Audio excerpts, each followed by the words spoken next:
Hola, me llamo Jack Gabilón y yo te quiero hablar de un pintor irlandés que durante más de 7 décadas exactas de producción plástica utilizó una fórmula magistral en absoluto magistral. ¿Cómo pintaba Francis Bacon?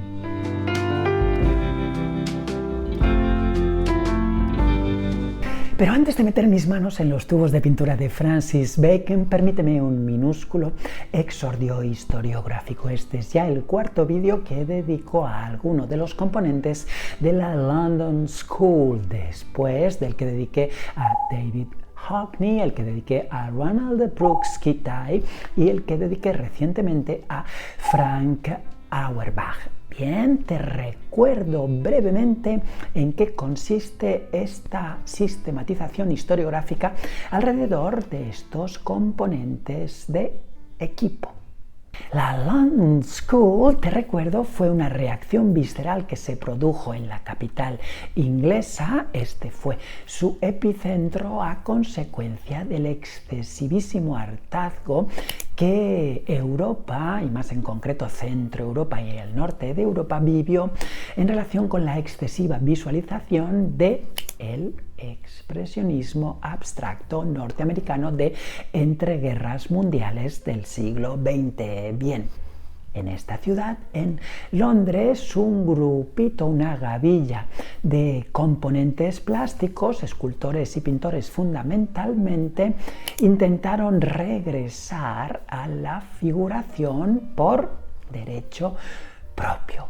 Y así hoy conocemos a la London School como todos esos pintores que practicaron nueva figuración británica de posguerra de la Segunda Guerra Mundial del siglo XX. Con toda esta larguísima perífrasis, ya sabes que siempre me estoy refiriendo a la Escuela de Londres. Y así, sin anestesia ninguna, te practicaré lo que yo considero mi juicio más cardinal, jerárquicamente hablando, en relación con la obra de Francis Bacon. Es una obra pictórica de, a mi juicio, escasísima palpitación procesal. ¿Qué quiere decir esto? Te lo cuento exhaustivamente en puntos ulteriores. Y es aquí cuando comienzo a explicarte exhaustivamente qué he querido decir con esa sugerencia lírica de mi entradilla, eso de la fórmula magistral en absoluto magistral. Bien, Francis Bacon siempre practicó una pintura ya preconcebida antes de pintarla.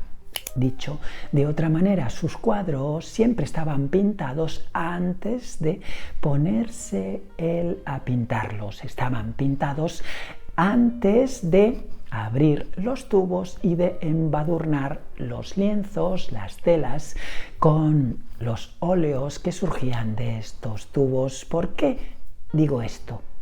Fíjate. Y es aquí cuando te narro específicamente en qué consiste lo que yo he denominado en otros foros internacionales del arte la plantilla baconiana.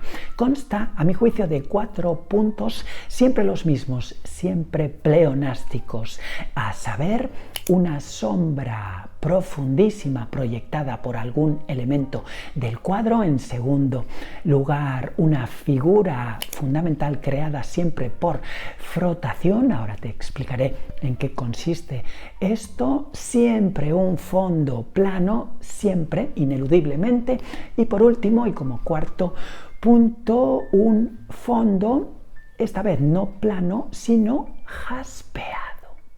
Así, una y otra vez, cabezonamente, pleonásticamente, como recién te dije, de manera perifrásticamente adverbial, pintó Francis Bacon el 85%, he contado así a vuela pluma, de su producción, alrededor de unos 450 cuadros, específicamente sobre tela, lino o algodón y papel. Y ahora paso a explicarte estos 4 puntos de manera somera, pero yo creo que muy inteligible. Fíjate, la sombra proyectada siempre es contundente, siempre hay algún elemento o varios en las obras de Bacon que proyectan una sombra contundente. ¿Qué conseguimos con esto? pues lo que siempre se consigue con una sombra contundente, que el elemento fundamental de la obra salte encima de nosotros. Si a esto agregamos otro recurso insultantemente sencillo en relación con la psicología de la imagen, bueno, ya vamos avanzando en la plástica baconiana en lo referente a lo iconográfico. Fíjate, agregaba un plano siempre de color continuo y también de color contundentemente opaco. Así que conseguía reforzar lo que recién te dije en relación con la fortísima sombra proyectada. El elemento fundamental de la obra nos asalta. Generalmente en la parte superior y en algunas obras en la parte inferior de este plano continuo y opaco, Bacon agregaba un plano jaspeado, un plano con una cierta oxigenación. Me estoy refiriendo a que no es un plano específicamente opaco, o si tiende a serlo, lo es en menor medida que el plano opaquísimo del que recién te comentaba y que siempre es protagonista de todas sus obras de intención eminentemente figurativa. ¿Qué consigue este plano jaspeado, oxigenado, con mayor dilución? Bueno, consigue que no exista tantísima solidez proporcionada por el plano previo, por el plano opaco. Y así podemos observar cómo existe una zona impenetrable, diríamos, que atribuiremos a este plano continuo, y otra que sí nuestros ojos pueden profundizar un poquito más, pero no mucho más, un poquito más. ¿Por qué? Porque el plano es traslúcido, no transparente, traslúcido, jaspeado. Y ahora te explico el cuarto punto. He dejado para el final el que quizás sea más complicado de comprender, pero ya verás que es absolutamente inteligible. La pintura por frotación, el recurso quizá más reconocible dentro de la obra baconiana. Consiste en pintar con un impasto superior al que la pintura, en relación con ese motivo que queremos crear, un motivo figurativo, demandaba. ¿Qué quiere esto decir? Bueno, que cuando uno crea la textura que va a aplicar, esta textura ha de ir un grado por encima de la densidad que necesitaríamos. En otras palabras, es una pintura escasamente diluida y que casi nos está pidiendo un poquitín más de disolvente. El disolvente del óleo, recuerda, es la esencia de trementina junto con el barniz y, en algunas ocasiones, incluso con un poquito más de aceite del que ya posee el óleo que estamos utilizando. Bien, con este recurso sencillísimo, Bacon aplicaba la pintura de la manera que te comento a continuación. Con este procedimiento pictórico, lo que pretendía era una pintura por lo que los pintores llamamos restregadura, o también pintura al estregón. Significa que no vamos a untar, no vamos a embadurnar con grandes brochazos el soporte definitivo, sino que vamos a colocar un finísimo impasto con la intención específica de que lo que hayamos representado informe de la más mínima textura que posea el soporte definitivo. O sea, que se vea si ese soporte es tela y si se ve perfectamente qué tipo de tela puede ser, más gruesa, menos gruesa, una urdimbre de mayor grosor o de menor, si puede ser lino o puede ser algodón, o todo lo contrario, si el soporte que hemos utilizado es una fibra de madera, una fibra sintética que apenas o en nada posee textura epidérmica.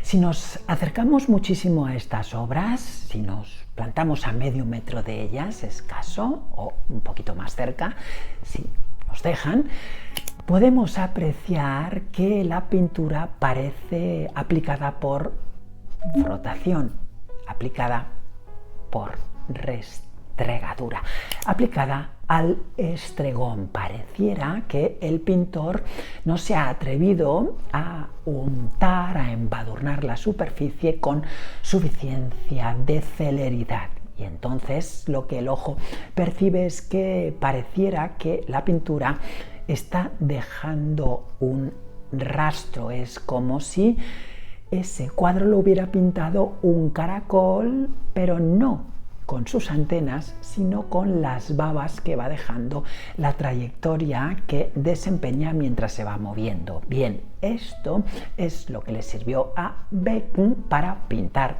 según él, el tiempo. Sin embargo, a mí esta explicación del propio Bacon en relación con su obra, que platicó en numerosas entrevistas, a mí no me satisface en absoluto. Me parece más una capciosidad a posteriori, una necesidad de reescribir el relato alrededor de su pintura. ¿Por qué te digo esto? Porque a mi juicio lo que ocurre con la obra de Bacon en su 85 o más porcentaje es que denota algo clarísimo, es inocultable. Los cuadros de Bacon están pintados siempre con ayuda de fotografías de larga exposición. Discúlpame si momentáneamente me salgo del sendero fundamental y me interno ahora sí en un pequeño dato conceptual en relación con la fotografía.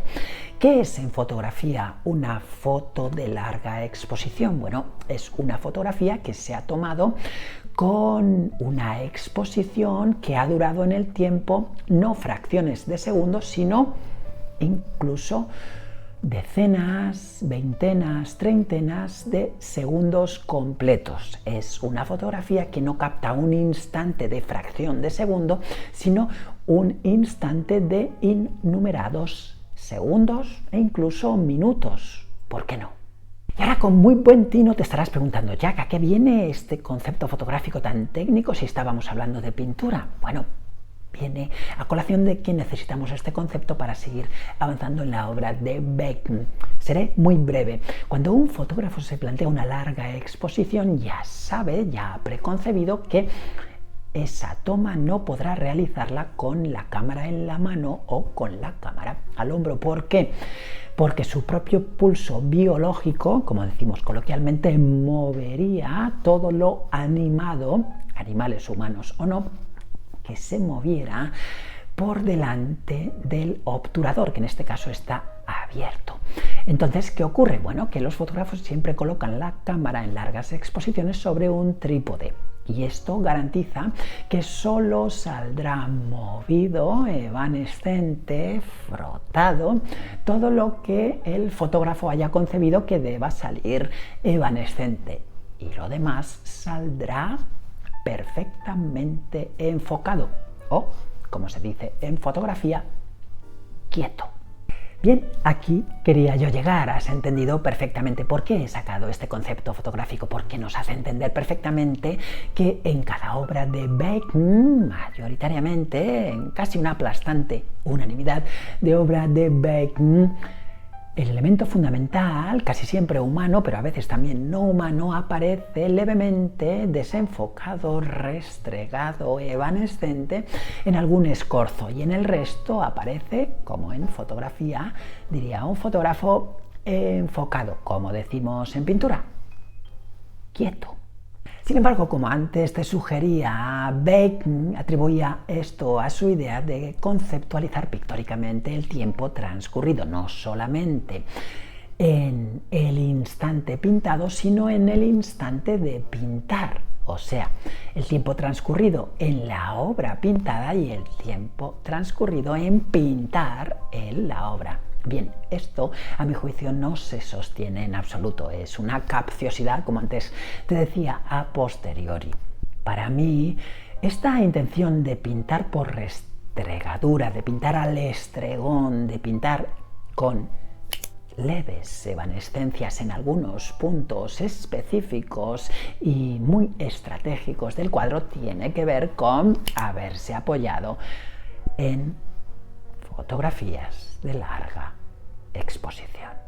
Bueno, pues a partir de aquí ya puedes analizar de manera un poquitín más analítica de lo que lo has hecho hasta ahora la obra de Bacon en cualquier obra relevante de su producción. Estos 4 subpuntos de lo que yo he acuñado como plantilla baconiana.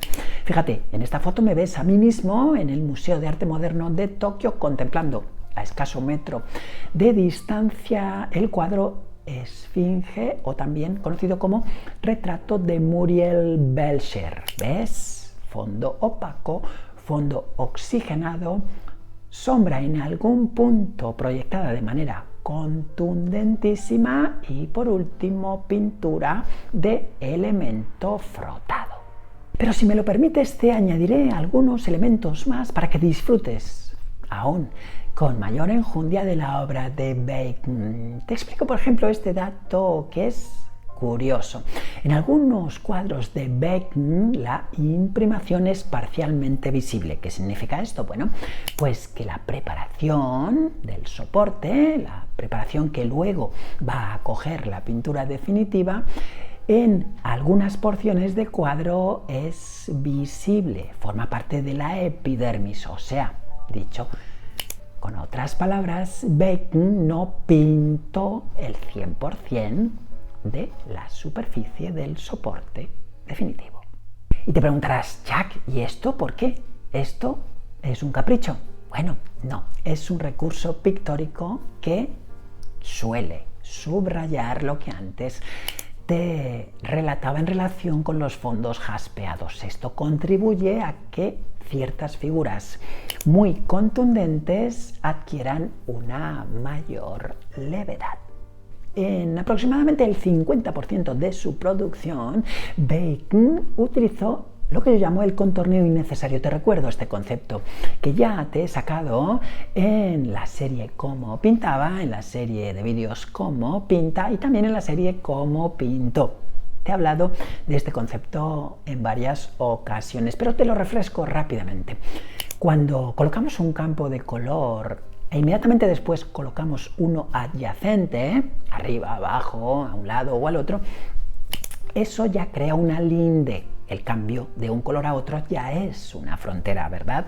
Bueno, no necesitamos subrayar esa frontera con un contorno. Bien, ese contorno es al que yo llamo contorneo innecesario. ¿Por qué? Porque la frontera ya estaba creada. Bien, Bacon utilizó constantemente el contorneo innecesario, subrayar con una línea de contorno una frontera entre dos campos cromáticos. Y ahora te explicaré un dato que es más logístico que procedimental, si bien también lo es, también es procedimental. Muchas de las obras de Bacon fueron trípticos. ¿Qué significa esto? Significa que la obra, para ser completa, ha de ser observada en 3 soportes que consideran una unidad. O sea, esa obra no son 3 obras adyacentes, sino que la propia obra está concebida en 3 soportes, tríptico. Si lo está en 2, decimos que esa obra es un díptico, y si está en uno solo, decimos que es un lienzo, que es un cuadro, que es una obra exenta. Si posee más de 3 soportes, ya no decimos que está concebida como tetrasoporte, 4, pentasoporte 5, hexasoporte 6, heptasoporte 7 y así sucesivamente. No, decimos que está concebida como políptico. Y por último te agrego un dato que esta vez sí es absolutamente baladí, pero bueno, precisamente por eso es curioso.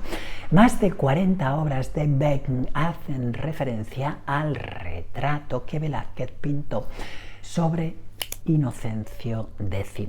Este cuadro no se sabe por qué obsesionó durante toda su vida a Bacon, pero no hasta el punto de pretender viajar a Roma para verlo, sino todo lo contrario. Incluso él viajó a Roma y no quiso ver nunca.